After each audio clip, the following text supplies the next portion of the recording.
Hello and welcome to The Right Idea, where we discuss the people, policy, and politics that drive Texas. I'm your host, Brian Phillips. I'm the Chief Communications Officer at the Texas Public Policy Foundation. And not with me today is our normal co-host, Derek Cohen, who's our Vice President of Research. He's actually in D.C. Draining the swamp, hopefully. Up there. But today we have a special guest host from our communications department and a host of our Sweet Tea podcast. Ariana Guajardo is a producer and filmmaker here at TPPF. I'll let her do all her promotion about her podcast, but we wanted to have her on because we've got a really special episode. We're going to be talking about a lot of different issues. Wanted to get her perspective on that. So Ariana, welcome to The Right Idea as a guest host. Thanks, Brian. You know, I am very impressed that you got my last name correct. It's new. It is new. It is new. So if you've seen me on the Sweet Tea series and stuff, I was Ariana Silva, now Ariana Guajardo. And I'm very impressed by your pronunciation. Good job getting. Yeah, I don't want the viewers and listeners to think, well, she's worked for me for 2.5 years and I don't know how to say her last name. I'm not that kind of boss. But no, congratulations on the wedding and all of that. And we're very happy to have you back from your vacation and your honeymoon and all of that. And so well rested and ready to go. Oh yeah. All right. So we always like to do something fun right at the top. Our hot take today, I just couldn't resist because I'm a big golf guy. We now have Donald Trump, of course, challenging Joe Biden to a golf tournament, or at least a round of golf. I'm thinking it's probably not going to happen. I mean, given with everything that we know about Joe Biden now.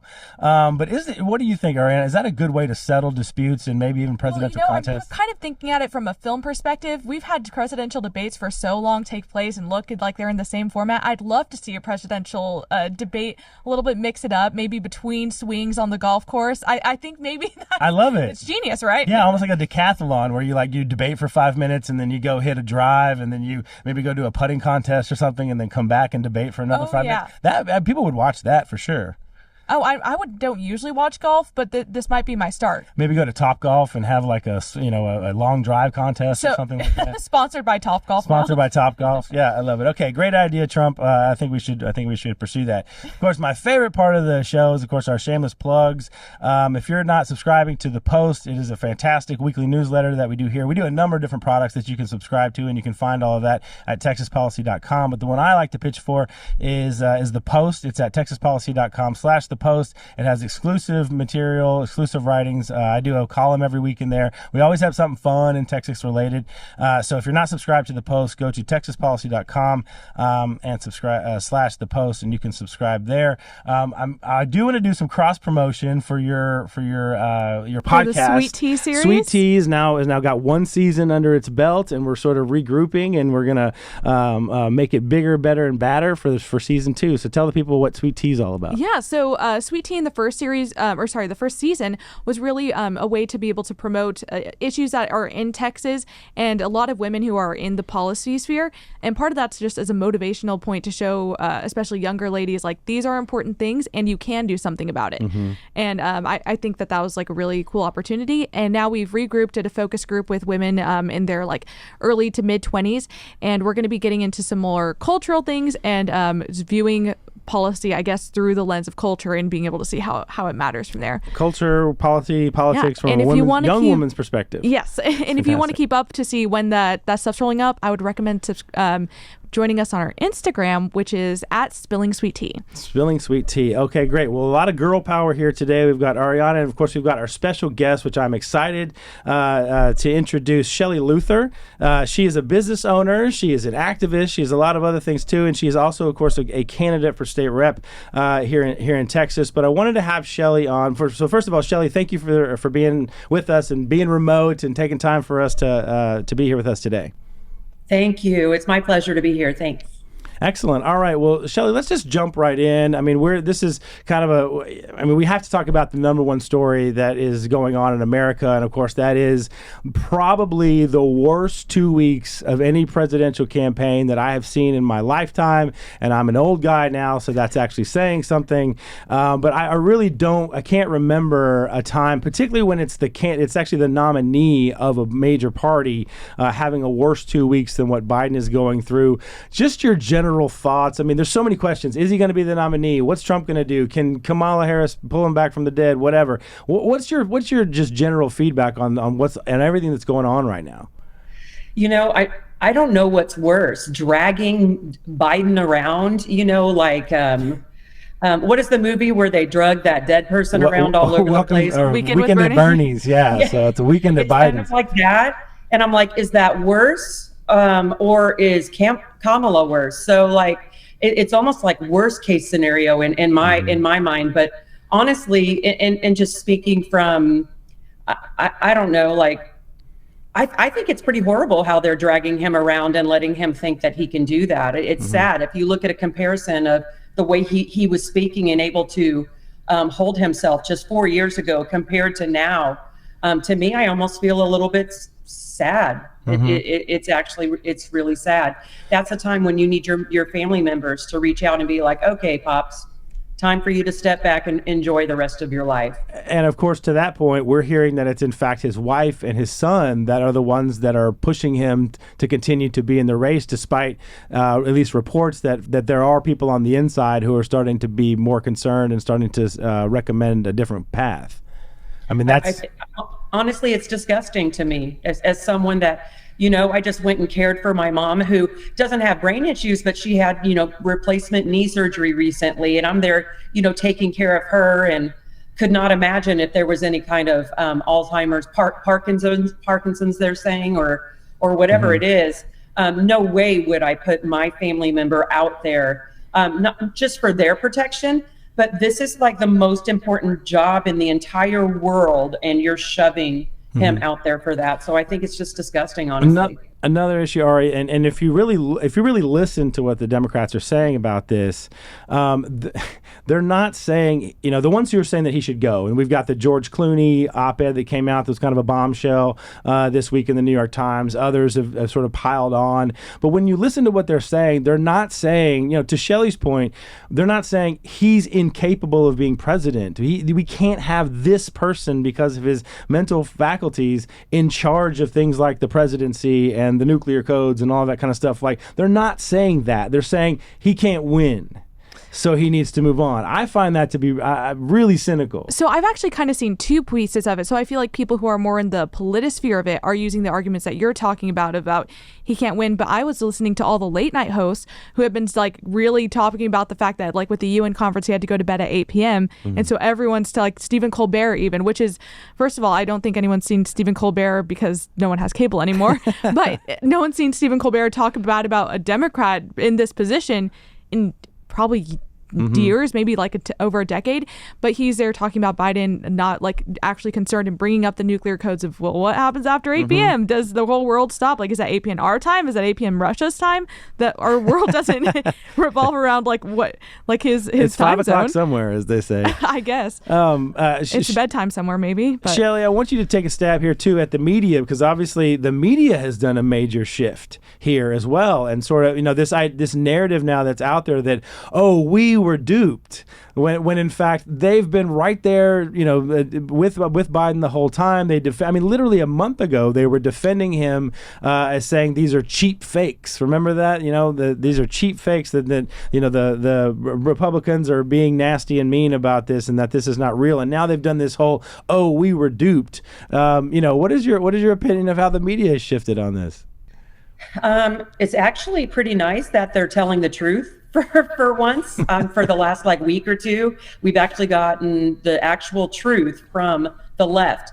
But there's also people, like I heard Whoopi Goldberg say that she doesn't care if he's pooping his pants or whatever he's doing. She's voting for him. And that just shows how strong the left is. They're so good at sticking together, no matter what, we're voting blue. They don't care about the policies. They don't care about anything else except for their person. And we're going to just shove it, whether it's in a wheelchair or whatever we're going to do, we're going to put him through. And that's what's scary to me. Yeah, and Shelley, there's another angle here too. Again, that there's some structural issues with taking him off of the ballot. That because the Democrats, the way that they're structured, and because it's all about central control, of course, with the liberals, that he would either have to resign his position as president, something that dramatic, in order to get him off of the ballot, or he would have to essentially relieve release the delegates, right? Like at the convention, he would have to go out and affirmatively release the delegates. There's not really a way for, a Gavin Newsom or even Kamala Harris or whoever to step forward and say, hey, vote for me instead of Biden. He actually has to take some sort of like affirmative action in order to have somebody rise up and then be the nominee. Are they stuck with Biden here? Well, the other thing is, and what I heard, and I don't know a lot about this, I think that Kamala Harris can actually write a letter to and they have to have a vote in the Texas House eventually, and they don't think that they could win that because, it might be to our advantage to keep Biden in there. Why would we give them an opportunity to put another candidate in there? I don't know. I've seen some Republicans vote for some crazy things before, but it really is to our advantage to keep Biden in there, selfishly. And that certainly is the Trump position. He's enjoying. This is this is probably one of the only moments we've seen where Trump is almost not silent, because he gave a great he had a big event the other day. But as far as Trump being silent goes, he's pretty much been silent on this, which is it's pretty amazing that he's had that kind of discipline to as Sun Tzu, to paraphrase Sun Tzu, when you see your enemy making a mistake, let him.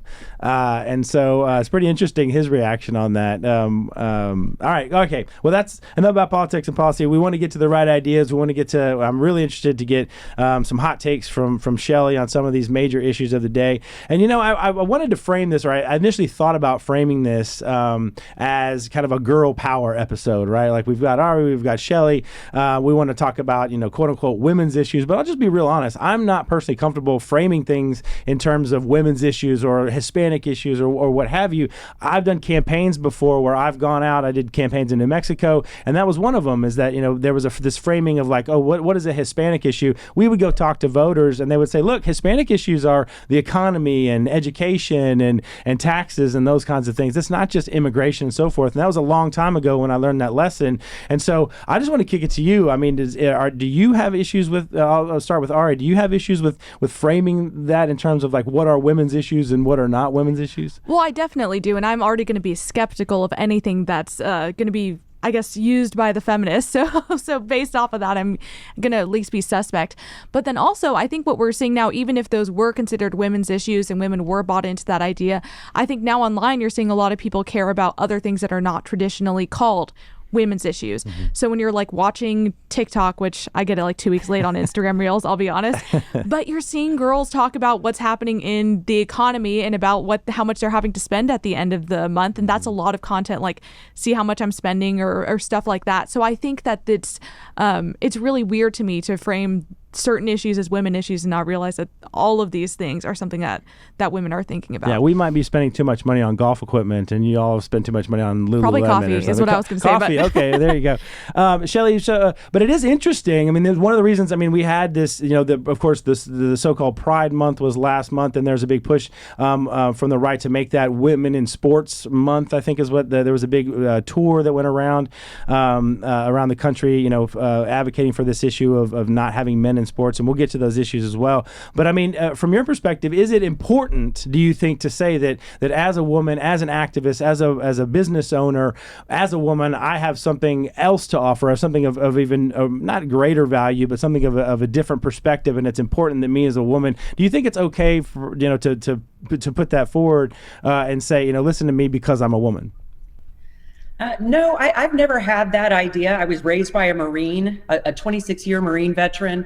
The poor guy had 3 daughters. So we were kind of just treated as almost like his sons. I played softball my whole life. I know how to change a tire. I have changed a man's tire before. How emasculating for him. And I also golf. So I don't see myself, and obviously I understand the differences between men and women, especially physically, but at the same time, I've never been like a feminist or someone's, women's rights or anything like that. I speak as an American and a Texan, and I think that's way more valuable than any other way. That's good to know that you play golf. There's quite a golf caucus in the Texas legislature, so we'll have to put something together. Maybe do a charity event or something like that. Is this gonna be after the presidential golf debate? Yeah. After the president's golf, then we'll have a charity event afterwards. Certainly wouldn't hurt me at all. All right, so let's just jump into a bunch of issues. And again, these are issues, of course, that run the gamut, are important to everybody. But would like, if you have a woman's perspective on these particular issues, would love to hear it. Number one, of course, is school choice. This is Texas. We're TPPF. We're contractually obligated to talk about school choice every 11 minutes or so. And so we're going to start there with school choice. This last legislative session, there was a tremendous amount of progress made, particularly considering the last 25 years on this issue. These false narratives that people in the rural communities don't support school choice, or that that we're defunding education. All of that came out, and the left came with full guns blazing on this, Shelley. And yet here we are. We're at the cusp. For school choice proponents, we feel like this is going to be our legislative session. What's your take on kind of the way that this debate manifested over the last year and a half, and kind of what to look forward to as we go into the next legislative session? Well, I mean, my district is very rural. We have a lot of growth that's coming into our district. And honestly, I hope that it's a lot of school options that happen. We have kind of a clean slate up here. But right now, we voted, I think it was in the 70th percentile of people that voted and said we are for school choice and we are for the money following the child. When I was a single mom several years ago, my girls are a lot older now. But man, I would have loved the opportunity for them to get to go to a private school. That would have been amazing. I was the perfect candidate to be able to do that. I was a school teacher at the time, and I would have sent my kids to private schools. So just having the options as a parent, I think, is valuable. And just knowing that you're not just stuck with one school if that school is not performing the way that they should. But there's a lot of people that come out to rural schools here because they appreciate the value that just them being in a rural area, that is valuable. My husband's son, we just got custody of him, and we pulled him from a 5-6A school and put him in a 2A, and it has changed his life for the better. But it was great that we had that opportunity and the option to do that. And it's changed his life for the good. And so we're really appreciative of being able to, do that. But there's a lot of parents that don't have that opportunity and can't do that. And we need to make sure that they have that. And I don't want to bury the lead there that you mentioned, this is another one of those narratives. You were a former school teacher, so you have experience in the school system, and yet you are saying that you support school choice. So this issue of that school choice is anti-public education, what's your response to that? No, I think it's great. It's going to, I'm a competitive person. I played college sports as well. I've just always thought that if someone's trying to beat me at something, or someone wants to make something better than what I have, it ups my game at all costs. And so I think that's going to be great for schools to have a little bit of competition. And, I only taught for 13 years. I say only because most teachers teach for, 30 years or something. I got out of teaching because I couldn't, as a teacher, fix the problems that were going on in the school. I didn't have the power or the authority to say, this isn't working. I loved my students. I loved the teachers. I loved the parents. I loved everything about my job. And I'll say I was a great teacher, but we have a lot of great teachers that are getting out of the profession because it is a failing profession right now. The atmosphere is not productive.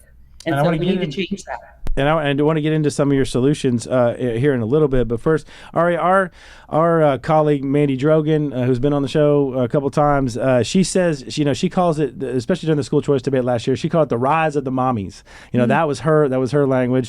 She often begins her events with saying, "I'm just a mom." She's obviously a whole lot more than that.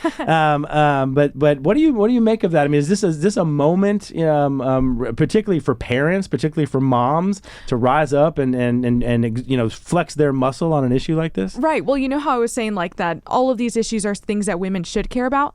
I think that there still is that realization of there is a reason that school choice in particular is one of those movements that has been led by women. And that's just, again, part of realizing that, men and women are going to be different. That's a cool, good thing. All these issues matter to us. But I think that there's something that's like specifically striking at these mothers who are realizing like that this isn't the best opportunity for their child. And especially like with kids who are in either like whether it's bullying that they're stuck with when they've seen their own kid have to go through that and they don't feel like there's a way to escape that. Mandy will bring up issues like so like I said, the bullying, whether their kids aren't able to read and parents really trusted that the schools were going to be the ones to teach that, and they're realizing that their school hasn't been able to do that. They're behind in math, reading, all of that sort of stuff. So I think it does make sense that moms who are the ones who are usually going to be a little bit more involved with that side of their child's lives are realizing, oh, there is an issue here. And Mandy Droken and other people who are leading this issue have given them an outlet to be able to participate in that. And Shelley, for our purposes, we talk to a lot of the activists who are kind of like the people who self-select and kind of, raise their hand to say, well, we want to be part of this. And so we talk to people who are, by definition, more active in politics and all of that. But I mean, as somebody who's gone around your district and you've sat in the coffee shops and you've talked to the business owners, you probably talk to a lot of people who support this effort one way or the other, or maybe have concerns one way or the other, and get more of a on the ground perspective. Are you hearing, from just your average Jane, I guess, at the coffee shop or at the grocery store, are they concerned about these issues, and kind of what perspective do they have on particularly the education and school choice? Well, what you'll find when you go speak on the ground, boots on the ground in the Texas, is if as a mom, I care about what happens to my kid. And so I want to make sure that I at least have maybe 2 or 3 options to say, I did everything I could to make my kid successful. And when you're stuck in just one area, I mean, maybe you don't even know that. I mean, it was just what we had to do. But now that when other options come up, you're like, wait, this is going to be a better chance for my kid to be successful, and I want to explore that. And that's what I see. They care about their own child. That's a great point. I'm a relatively new parent. I have a 2.5-year-old, and I was overcome at how much that anxiety, not in a bad way, but that anxiety that once you become a parent is literally every day you're thinking, am I doing the right thing for my child? Am I making the right choices? Am I sending them to the right school? Am I, letting them play outside enough? Is there too much TV time? Like, you're constantly thinking about this and those anxieties. And I think really that's one of the things that this movement has hit upon, is that at the most fundamental level, a lot of parents are starting to realize or don't feel like the public education system is the partner in educating their child that they thought they had, and that's what's creating the anxiety for them to say, we need something different, and we need to have more choices so that I can then make the right decision. If you're not going to partner with me, and you're going to cut off my mic at the school board meeting, and you're going to throw the bureaucracy in my face as I'm trying to get answers at my school, and you're not going to be the partner for me, that I need to at the very least have a choice to then send them to a different school. And I'm interested in hearing Shelley's perspective on, we've talked about why it matters to parents and moms, but what do you think would be a response to teachers who are worried about school choice? What would you tell them? I would say it's the best option for them, because first of all, the problem is, first, teachers are not getting paid enough. And I'll be one of the first people to say that. I understand that teachers don't go into their profession thinking that they're going to be rich, obviously. But that doesn't mean the good teacher should not be rewarded for what a great job that they're doing. And 99% of teachers, or probably more, would jump in front of a bullet for a kid. I'll acknowledge that. I would. I would have put myself in front of any danger for any of my students. And most teachers are like that. But I think that some of the money is being spent in places that are not focusing on the classroom. And, we need to put the money on the ground, in the trenches, where the people that are going through it the most. And I want to fight for that for the teachers. one of the things that we're finding is, and we're still working on the research and doing this, but one of the big stats that jumps out that you referenced there is it's about 50, maybe depending how you slice it, almost up to 60% of the money that goes into the public education system does not go into the classroom, and it goes to other things like facilities and stadiums and administrative salaries, administrative bloat, and those kinds of things. It's not getting into the classroom, and it's at least a majority, if not more, significantly more. And so that's definitely one thing that we're looking at and that we're going to work on. Again, we could talk about school choice all day because this is TPPF, but I want to get to a couple other women's issues. And you've referenced several times that you were a college athlete. That's fantastic. My wife played volleyball at a D1 level, so this is something that's very personal in our family as well. And it's Title IX and the idea of having men play in women's sports. I won't recap the issue. Everybody knows what the issue is. What I will say is that I think I feel like a tide is turning, particularly in places like Texas that are leading on this issue, places like Florida and others. But I want to get your perspective just generally about where you think that debate is right now, Shelley, and maybe what you think the next move is for places like Texas or for activists who want to make sure that we're protecting women in women's sports. I think we have to lead the way in Texas with this. It's ridiculous. I mean, you can watch Riley Gaines, and she's a great spokesperson for this idea, but it's so funny because Title IX it used to protect women, and now it's going against women. So that's what I think is hilarious. We used to make sure that like I coached softball in school too. We had to make sure that our field was as good as the men's, like we had that right to make sure, even though our sport might not have brought in as much money, the girls are still has importance and value. And so it's just funny how it's kind of been flipped on its head.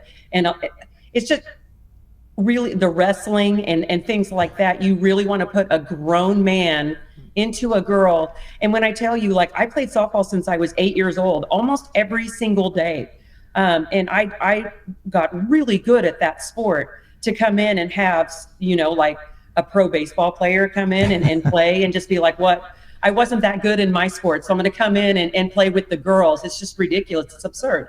Mm-hmm. And so, and Ari, I'll ask you, from a communications perspective, it feels like, at first there's sort of this narrative about fairness, right? Like if somebody wants to live their truth or whatever, shouldn't they have this outlet for them? But I really feel like the videos and the stories, and you see, Leah Thomas or whatever his name is at Penn, just having lengths and lengths and lengths ahead of the girls, or you see the track meet, the viral video of the guy, just by like a quarter mile is ahead of some of the fastest women in the state in that track meet, or even worse, to Shelley's point, you have a guy playing basketball with other young women and injuring them. He injured 3 of them in a single game. Do you think that from a communications standpoint, like is that how we sort of attack this issue and turn the tide? Is just let it speak for itself. I mean, probably sunlight's the best disinfectant. So, and I think the more physical contact ones are the ones where it really just shows that, this isn't just unfair. This isn't just impacting scholarships. Mm-hmm. This is physically dangerous to the people who are in these situations who weren't expecting to have those physical risks by wanting to play a sport with other people. So like think about wrestling and other sports like that, MMA, those are the ones that get like physically dangerous for the women who are involved in it. And not just in the, not just on the court or on the field, but, Riley Gaines and others, and I've heard several podcasts, and we're going to have the ladies from the Problematic Women podcast on in a couple weeks or whatever. And one of their podcasts, they spend a lot of time talking about the women's safe space. That it's not just on the court; it's actually in the locker room and all of that. And that's probably the bigger issue, I think, for some women. And I think that that's something that you could relate to a little bit more. So if you're living in a city like Austin or a more liberal city, even when you're going out to bars and something like that, that's now something that you have to be aware of, is if we're talking about women's like safe spaces in terms of like locker rooms and changing with sports, how does that transfer over to what you're seeing in real life? And I've seen men in women's spaces now whenever I've gone out. Shelley, despite Texas's best efforts, and we are a leader on this issue, I think we are absolutely winning the war on woke. I think Florida's a close second, but I think Texas is out there. But that's not stopping the Biden administration. I mean, just recently they did put out a new Title IX rule. It says the administration's rule redefines sex to include gender identity, effectively forcing women to share bathrooms, locker rooms, and other private spaces with biological males. And additionally, the rule would allow biological males to compete in women's athletics, making women second-class citizens in their own sports. Governor Abbott's approach to this has been pound sand. We're not doing this. And we've got a great attorney general who's going to fight this. Obviously, the lieutenant governor is going to fight this. But the Biden administration is not relenting. I mean, they're going to continue to push this because they think it's something that really fires up their base. So what measures and what efforts can we take here in Texas to make sure that we're stepping, toe to toe with the Biden administration as they try to push this? Well, I think it's interesting that, all during COVID, they were like, follow the science.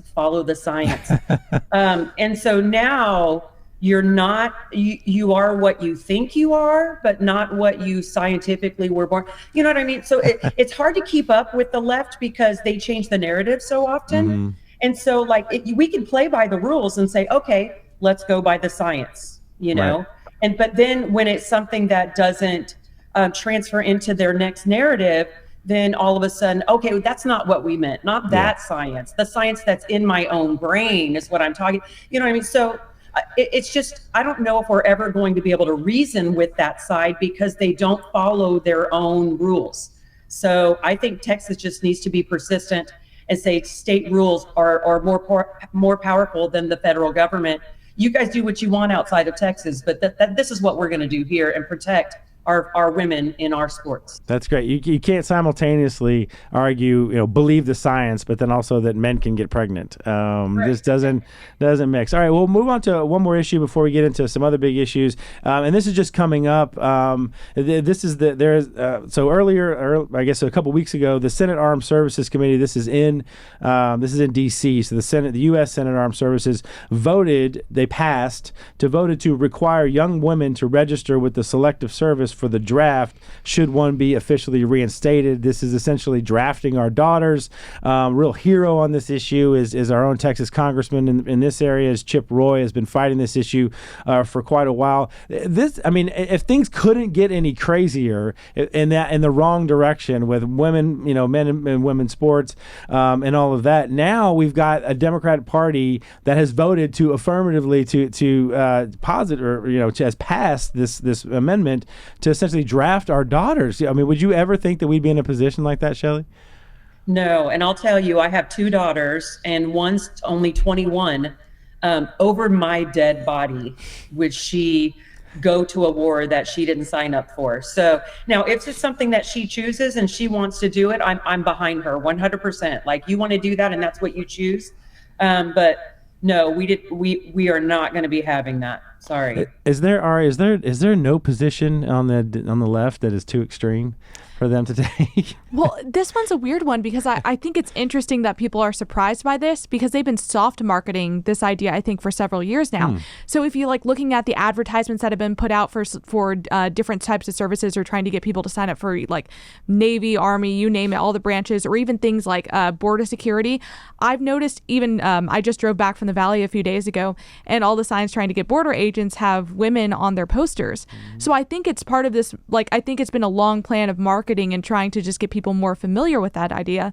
But it just surprises me that people would advertise for that if we're trying to say that the number one priority for us is public safety. Mm-hmm. And that's not just saying that I think that women can especially take roles in terms of leadership positions within those fields.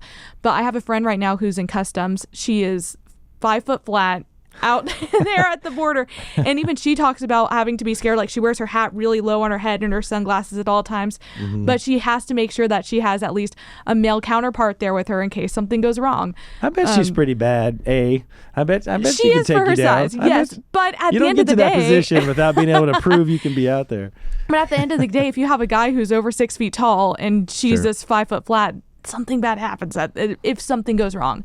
So it's just weird to me seeing that there's, I think, kind of a marketing effort to make it seem like that's something that's normal, that'd be something that's good for our public security if we have like more women, which, again, having women in certain roles in there's plenty of like administrative type jobs that would be excellent to have women in there. But if we're talking about and trying to present, especially to foreign nations, that we're a strong country, that we can defend ourselves, don't mess with us, it just confuses me that that's part of the marketing strategy. She wouldn't be on the poster for that. I mean, she might be on one of the border ones, but not. All right. Well, let's talk about another issue, Shelley. There's absolutely still very much a women's issue, and Ari, in good comms fashion, segued into immigration and border security. It is the number one issue in Texas, and we've been polling at TBPF for about 4 years. Outside of a couple of months during the pandemic, not even the whole pandemic, but just a few months during the pandemic. Outside of that, those 90 days, the border and immigration has been the number one issue by a mile in Texas for a long, long time. The governor, the legislature, we've passed SB4. The governor's done Operation Lone Star at the border. The attorney general is constantly fighting with the Biden administration in the courts over our ability to protect people at the border. It is a real, I'm not going to use Civil War language, but there's a real fight here between the state of Texas and the federal government over our sovereignty and our ability to protect our own people at the border, in lieu of the president not doing his job for the last 4 years, and in fact creating a crisis, not just not doing his job. I just want to get your general thoughts on what Texas needs to be doing, or what it has done to protect people, to implement immigration, to enforce border security and those kinds of issues. Because I know that even up in where you live, it's still very much a big issue. It is. We can't put our head down in the sand on this. This is definitely a huge issue. We don't look. My district does not look like what down in South Texas looks like, but it's creating huge problems. I mean, even if you just talk about our school system. Who's going to educate all of these kids? It's like 27 or more different languages.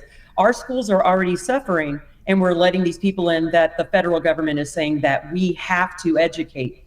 Let's go there. The sex trafficking, huge issue, huge. And so I think one of the main things that Texas needs to do is turn the water spout off for any funding for any illegals. And that's talking about like any of the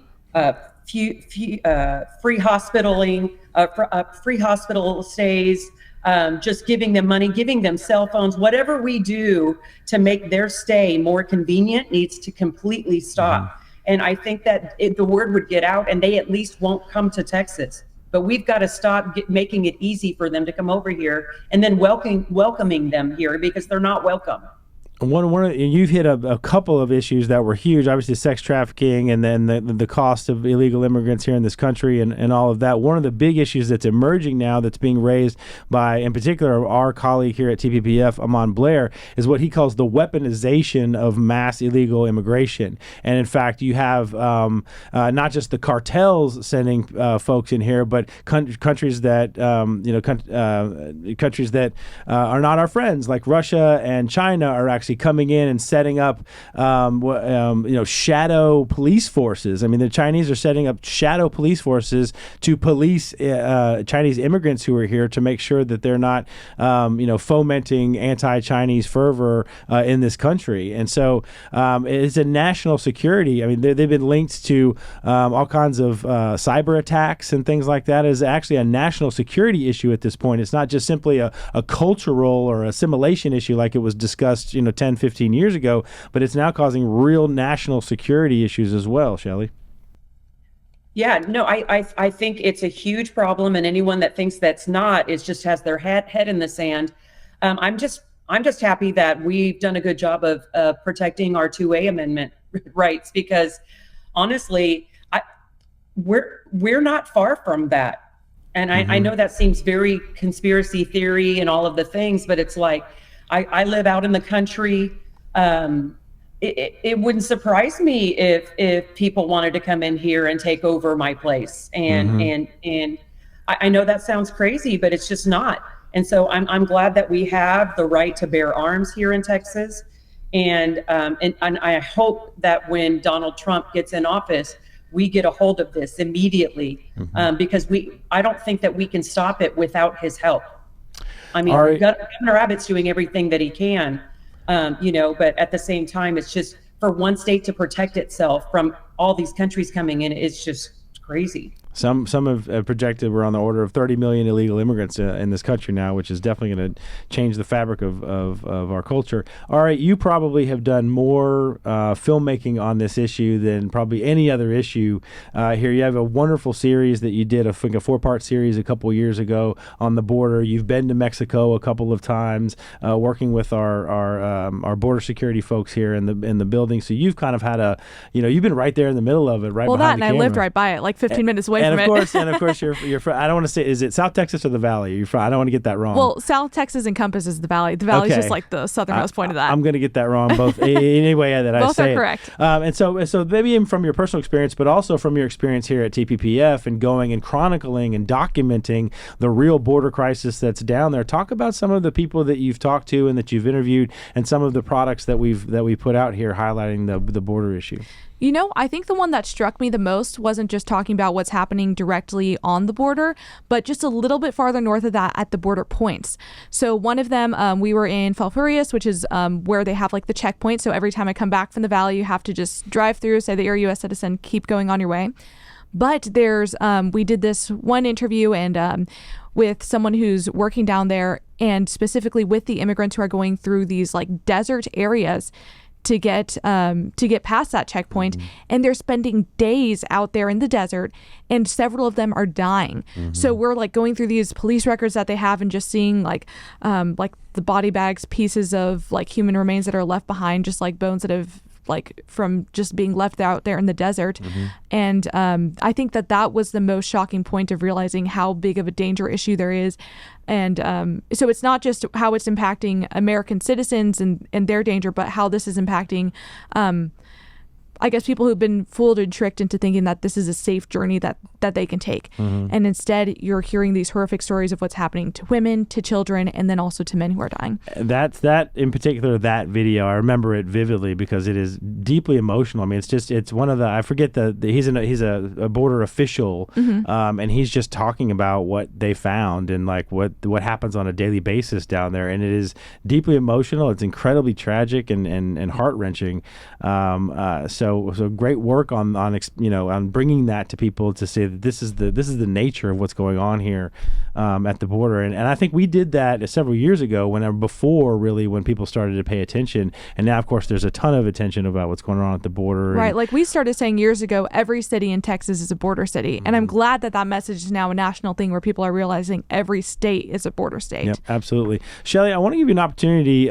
We've talked about a bunch of issues I think that are going to be important to the people of Texas next year, but I'm sure you've got a number of issues, things either in the area where you live or just in general for Texas. Are there other priorities that you're going to be looking at next year and that you're hopeful that the Texas legislature will address?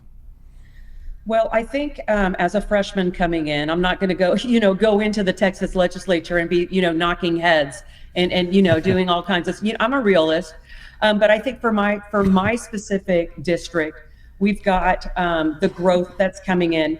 So that would encompass cement kilns that are, messing with the air quality here. We've got solar farms where with no regulation, that the counties don't have any way to regulate what's coming up into our district. And so I think those are the basic issues that we have right now, making sure there's proper infrastructure for all of the growth that we have. And of course, the school choice is always going to, a lot of people say, is school choice going to affect the rural districts that much? I don't think so, because we don't have a lot of choices for people to go to right now. But I still want to make sure that the schools are getting everything that they need to make our Texas kids successful. No matter where they go to school, we need to make them successful. So not just school choice and making all of these other options for parents, but we need to dive into the school districts and into the school systems and say, what do we need to make them successful? And I want to, definitely work on that for sure. As far as the Republican priorities, I'm on board with all of them. 100%. I would love to come back to my district after session and be like, okay, we did those. Where's the next list? As a teacher, I'm a list checker, and I want to be like, yep, did that. And I can actually change my push card for my campaign next year and say, oh, I did all of those. Let's actually make a new campaign card this time. That would be awesome. We feel exactly the same way at TPPF. We feel like this is not going to be just one of the most productive sessions we've seen in Texas history, but it will in fact be historic. I think this last legislature had a lot to offer, and the one before that did as well. But I think that the prospects of what we're looking at going into this next legislative session bode really, really well for Texas on a lot of issues. So we're excited to see what the legislature does and to be a part of that as best we can.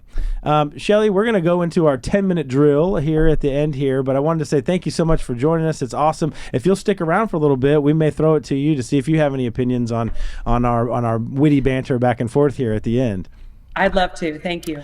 All right. So our first segment is Survey Says. We like to talk about the poll numbers that are out there. And, as much as I tried to find something else that was interesting going on in the news, really all the talk is about Biden's poll numbers and kind of how the American people are reacting to everything that's going on. I'll throw a couple at you. At this point, this is RMG. Scott Rasmussen's a longtime pollster. We get a lot of good information from him. So this is his poll July 8th and 8th through 9th, so it's a very recent poll.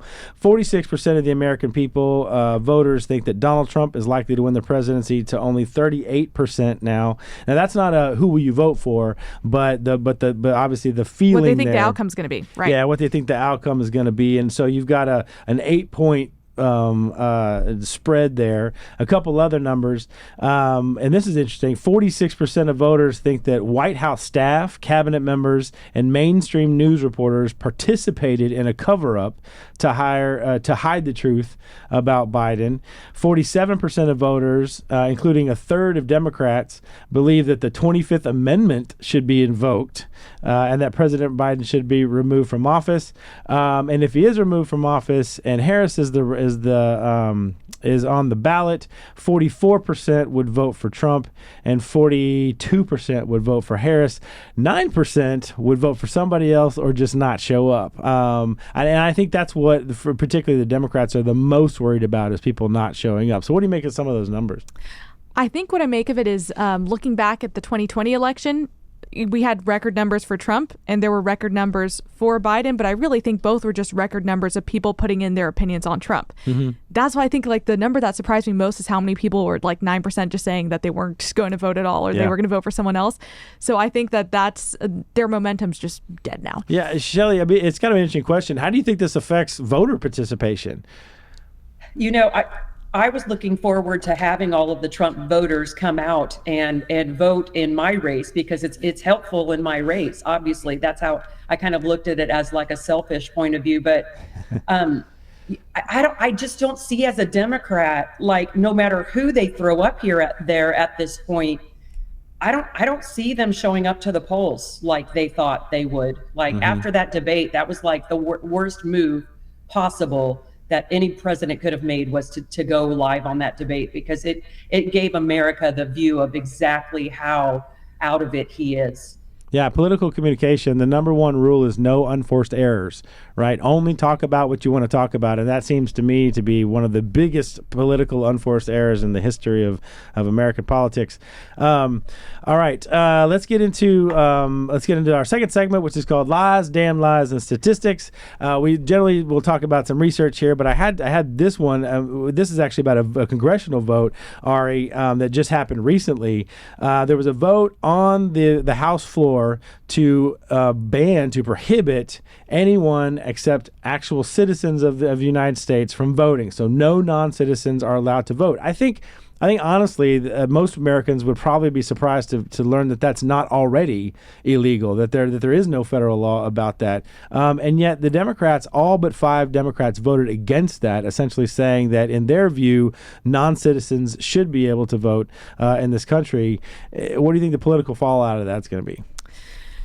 I'm not sure what the political fallout necessarily is going to be, but I think it does show that the Democrats are worried about their base leaving. I think that's the thing that's more shocking to me is they're feeling this need, it looks like, to import voters, which is essentially what it seems like they're doing. So I think it's almost admitting that they're failing without that vote. I mean, to me, this is just more evidence of like how tribal politics has completely broken people's brains. I mean, if the Republicans are for something, the Democrats have to be against it, and frankly, it works the other way sometimes. If even the Democrats have and I hasten to say it, but a sensible position on a particular issue, sometimes I'll see my friends on the right just take the opposite position. I'm like, no, this is actually something that we could probably agree on.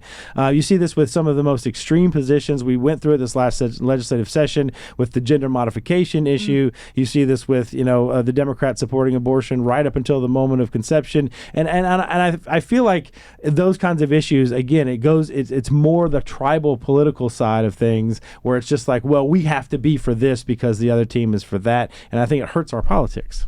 Oh, I 100% think policy. so. I don't think that people are, especially elected officials, I feel like it's not always advantageous for them politically to be looking at, oh, should I vote on this because it's good policy or not good policy? They're just consulting like, oh, well, this guy thinks that my base doesn't like that person. I'll vote a different way. Right, I don't want to alienate my base and my donors and But again, that kind it of thing. speaks to phenomenal comms work from the left that we just haven't been able to match on the right, where they see anything that is against immigration or mean to immigrants is something that's bad policy. That's right. All right, so while we have about 60 seconds left, our final segment of the day is what to watch for me, just because I'm going to be there all next week. What to watch for is the Republican National Convention, of course, is next week. Trump teased out, his potential vice president pick, which, of course, was just a way to get the media salivating and talking positive things about the Trump campaign, which I thought was pretty clever. So he hasn't announced that yet, but I'm interested to see what's going to happen there. I'm also really interested to see how they frame this because, in the first campaign, everything was Make America Great Again, and each day was Make America Safe Again, Make America Prosperous Again, and I thought that was pretty clever how they did that. So I'm interested to see how it goes this time, and then I'm also interested to see who the speakers are, because a lot of times they use these events to bolster or to introduce new conservative leaders that could potentially either run for president or run for other offices later. So I'm really interested to see that.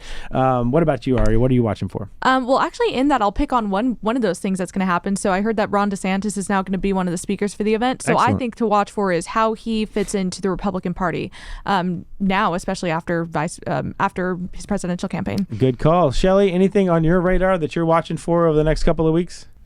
Oh my gosh. Honestly, I've got my head. I know that the convention is coming up, and I was actually going to go, but I had decided to stay home and not campaign, but talk to my districts. So my head is very focused on Texas right now and what we're doing to make Texas better. But I'm excited to watch video footage of that, and just this whole debacle of this Biden fallout is just fascinating to me. Yeah, really, after this, it'll be all eyes on the Democrat Party and what they do at their convention, and that can get to be some white-hot heat. Having been in the middle of that in D.C. for several years, I know how hot that can get. So, Shelley Luther, thank you so much for being on The Right Idea. We really appreciate it. This is your maiden voyage with us. We hope that you'll come back and speak to us again on all these issues, and I'm sure many more in the coming months. Thank you. I appreciate y'all. Thank you. And Ari, you did a fantastic job sitting in for Derek, so I really appreciate you doing that and taking the time with us today. Thank you. And I'll write down more jokes so I can compete with Derek next time.